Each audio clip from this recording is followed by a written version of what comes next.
پیغام رسانی کا یہ آلہ پاکستان میں بھی استعمال ہوتا رہا ہے۔ اب یہ ایک نئی چیز نکالی کہ پیجر، اب پیجر کتنے سائز کا ہوتا ہے، اس میں کون سا سائز ایکسپلوزیو تھا؟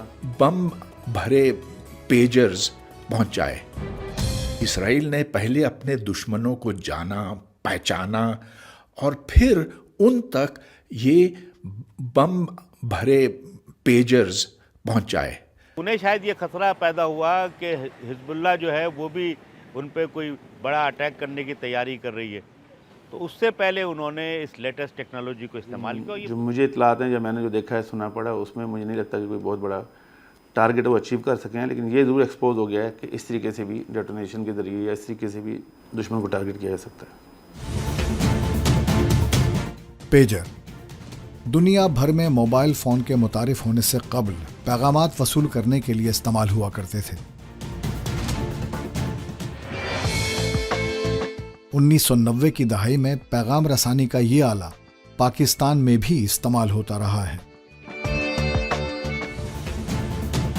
لبنان کی سیاسی انتظامیہ سمیت کم و بیش پوری دنیا اس شش و پنج میں مبتلا تھی کہ اگر انسان ہر وقت ہاتھ میں موجود یا آس پاس رکھے ہوئے ایسے آلات سے بھی محفوظ نہیں تو دنیا کو یقیناً ایک نئے اور غیر معمولی خطرے کا سامنا ہے۔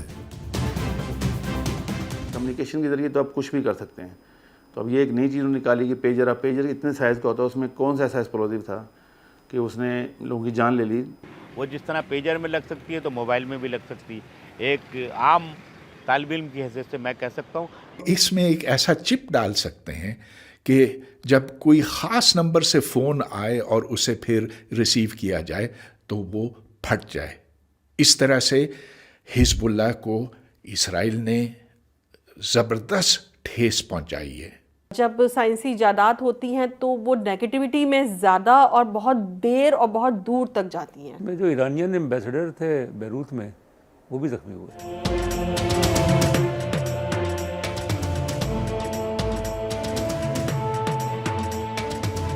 ان پراسرار دھماکوں نے دنیا کو ایک نئی تشویش میں مبتلا کر رکھا تھا کہ اگلے ہی دن یعنی 18 ستمبر 2024 کو اسی ملک میں ICV 82 ماڈل کے بہت سے واکی ٹاکیز بھی ایسے ہی دھماکوں سے پھٹ پڑے۔ کہا گیا ہے کہ ان واکی ٹاکیز پر کمپنی کا نام موجود تھا۔ کیا آپ کو معلوم ہے کہ پیجر کب اور کس کمپنی نے ایجاد کیا؟ جواب جانیے بریک کے بعد۔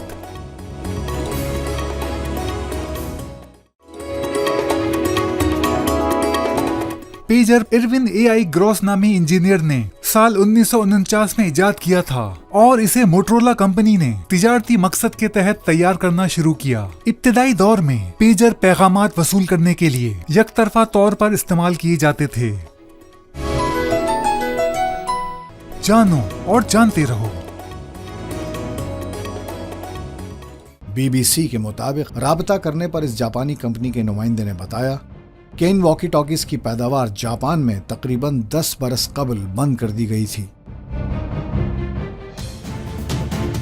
پیجر ڈیوائسز کے ذریعے ہونے والے ان تمام دھماکوں میں ایک بات ضرور مشترک تھی، وہ یہ کہ یہ تمام ڈیوائسز حزب اللہ گروپ کے ممبران کے زیر استعمال تھیں۔ اس میں حزب اللہ نے تسلیم کیا ہے کہ ان کا جو نظام تھا، سلامتی نظام تھا، وہ کمپرومائز ہوا۔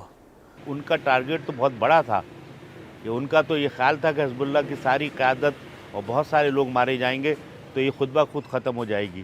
تو انہوں نے ایسی پروگرامنگ کی تھی کہ ایک ساتھ انہوں نے سب کو میسیج بھیجا، جیسے گڈ بائے، کوئی کوڈ لگایا، گڈ بائے بھیجا، اس تمام پیجر آلریڈی فیڈ ہیں اس کے اندر، اس پروگرام میں 100 پیجر فیڈ ہیں، 100 کو ایک ساتھ میسیج کے 100 ایک ساتھ بلاسٹ ہو گئے۔ یہ ڈیوائسز ایک خاص وائرلیس کمیونیکیشن سسٹم کے ذریعے کام کرتی ہیں۔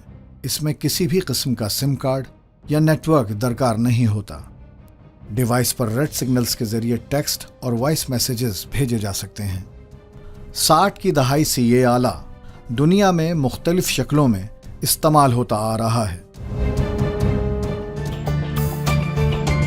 لیکن ان پیجرز کے پھٹنے کا تکنیکی جواز بہرحال ایک معمہ بنا رہا۔ دھماکوں کے بعد سے اب تک حزب اللہ سمیت پوری دنیا اس تشویش میں مبتلا ہے کہ وہ اپنے پیجرز موبائل فونز اور واکی ٹاکیز سے خود محفوظ ہیں بھی یا نہیں؟ اسرائیل نے صرف حزب اللہ کو ختم کرنے کے لیے اتنی جدید ٹیکنالوجی کا استعمال نہیں کیا، بلکہ دنیا بھر میں دہشت گردوں کا راستہ دکھا دیا۔ ایون آپ کی اپنی ذاتی پرائیویسی بھی محفوظ نہیں ہے، جان کی خطرہ تو جان کا خطرہ ہے، آپ کی عزت بھی محفوظ نہیں ہے، جہاں تک یہ پہنچ چکی ہے چیزیں۔ ہمارے عاشورہ کے جلوس میں اور اس طرح کے جو ایونٹس ہوتے ہیں وہاں پہ اس طرح کے دھماکے ہو چکے ہیں۔ اصل کمال یہ ہے کہ آپ دشمنوں تک کیسے پہنچائیں گے، اس کے لیے جو مخبری کا پورا نظام ہے وہ کام آتا ہے، اور یہ کامیاب تب ہو سکتا ہے جب آپ کے پاس معلومات ہوں۔